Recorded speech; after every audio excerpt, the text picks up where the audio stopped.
America, fast food is often considered a guilty pleasure, but you know what else is a guilty pleasure? Falling in love with your average cashier, and just how you'd want to turn your life around for her, you'll want to turn your life around for Haru. Haru is finally here to fulfill your guilty pleasures. I beg your pardon? Heavy pause, whoa. Alongside that, she is our new psychic DPS and the only damaging psychic DPS. If you pulled for her, I will be going over everything you need to know about Haru and how to build her. As always, my name is Loda, and let's talk about Haru.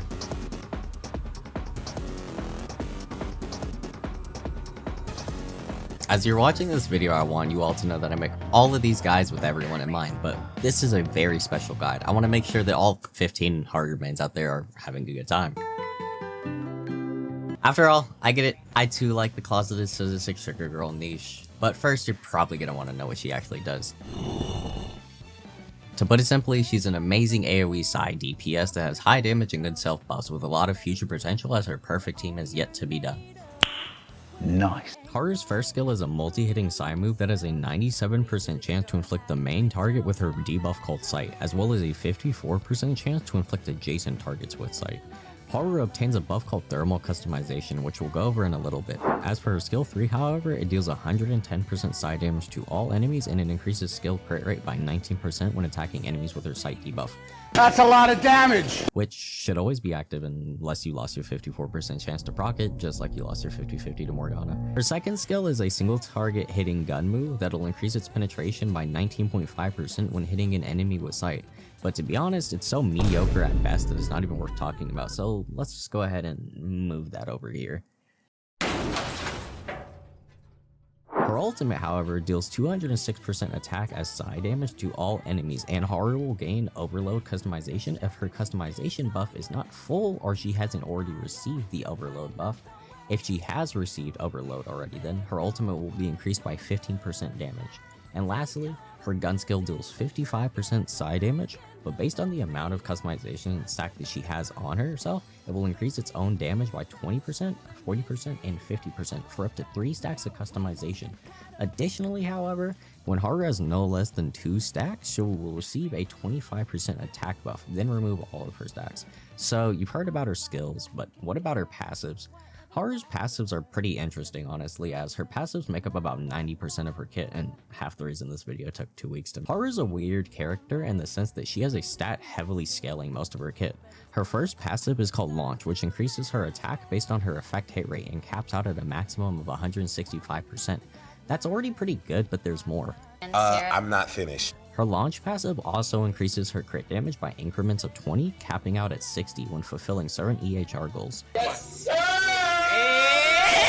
Her second passive is called Instigate, and each time after using one of her customization buffs, she will permanently gain a stack of Barrel Heat, which based on the number of stacks she has, she will get the following buffs.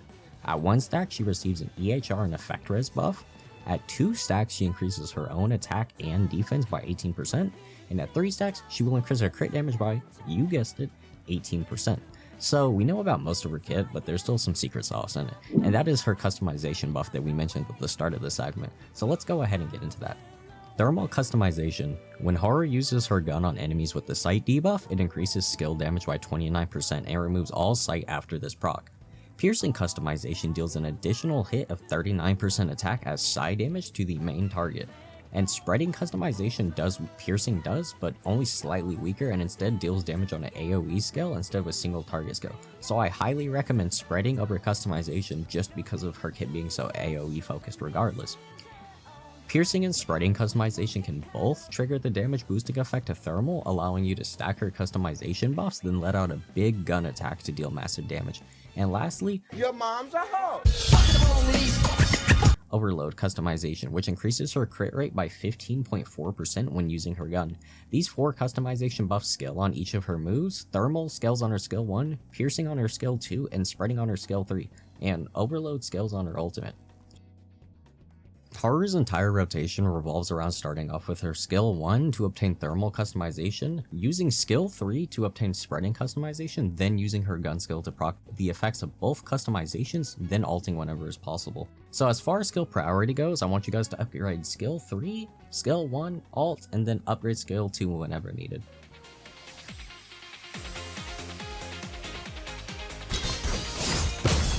I am the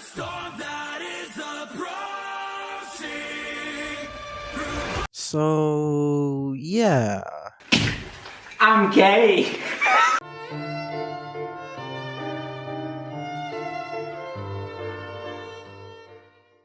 Haru is an interesting character due to the lack of having viable free-to-play options, but this is oddly familiar. But anyways, I heavily suggest you try to get her 5-star as most of her value comes from it.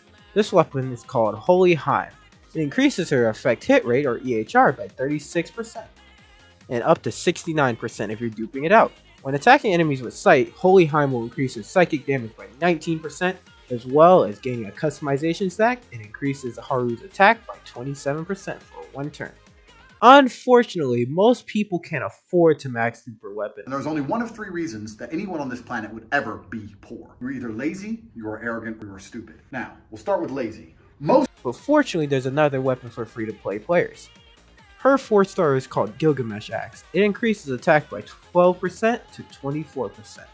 And also, for each enemy afflicted with a debuff, increases attack and EHR by 3.3% to 6.3%, up to 3 stacks for 9.9 and 18.9%.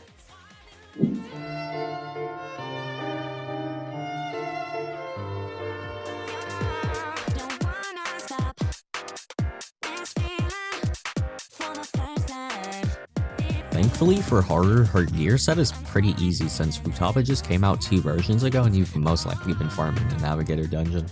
For Haru, you're going to be using a 4-piece of Joy and a Universe of Wisdom card. To start with, you'll want to use a damage bonus moon on Haru and an attack percent planet. For her star, however, you're probably going to want to use an EHR card unless you've already hit the EHR caps.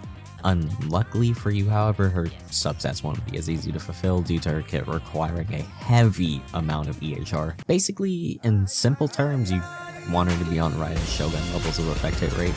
Yes, I know Raiden wants energy recharge, but I have the writing skills of a gacha player.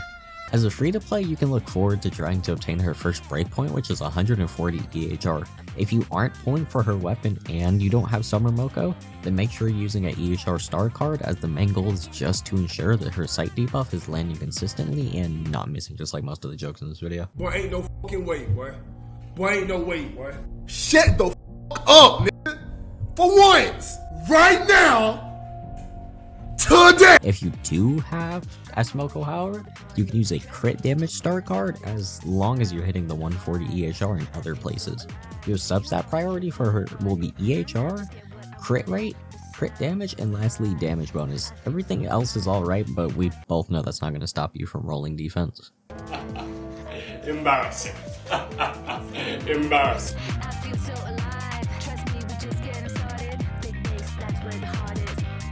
Alright, y'all know the drill. This is the part where I go over Haru's teams, or in this case, team, as there's basically only one good team for her and it's pretty premium compared to other DPSs in the game.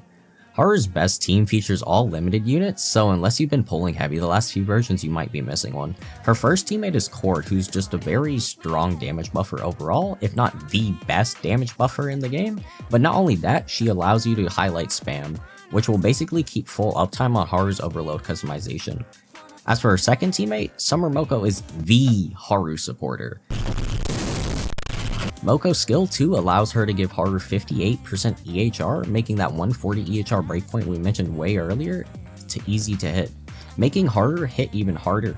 As for the Navigator, however, you'll just want to use Futaba since she can decrease defense on enemies and implant Psi weakness. She's basically the Silver Wolf of this team. Now, as her free-to-play alternatives, if you don't have core, you can use Rin. If you need a healer, you can use Minami over Smoko. And if you do not have Futaba, you can use Rico.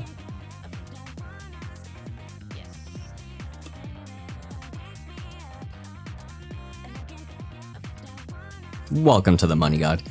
Haru's A1 is called Broken Rococo Dress, and at the start of battle it inflicts the enemy with the highest HP with her sight debuff, with a 55% base chance to proc sight on other enemies. She also gains 1 stack of thermal customization for each enemy with sight. It also increases attack by 8% up to a max of 24%, and her gun crit rate up to 18%. Her A3 is called Bloody Waltz, and when there is more than one enemy with sight, she decreases her own damage taken by 25%, and when there are not less than 3 enemies with sight, she increases her side damage by 35%. That's pretty crazy, right? But there's more. At A5, she gives her Overload customization buff an additional effect that increases her gun crit damage by 30%.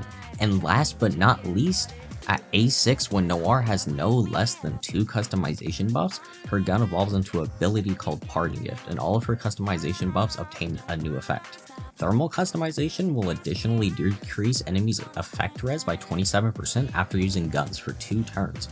Piercing customization increases her pen by 12% when attacking enemies with sight while using her gun, and spreading customization increases Haru's crit rate and crit damage by 20% when attacking enemies with sight while using her gun as well. To be honest, I would strongly recommend you just get Haru's weapon over getting A1 as a free-to-play since it will give her quite a bit of EHR, but that's just my opinion. Do whatever you want. If y'all like the new video style, please like and subscribe. Peace.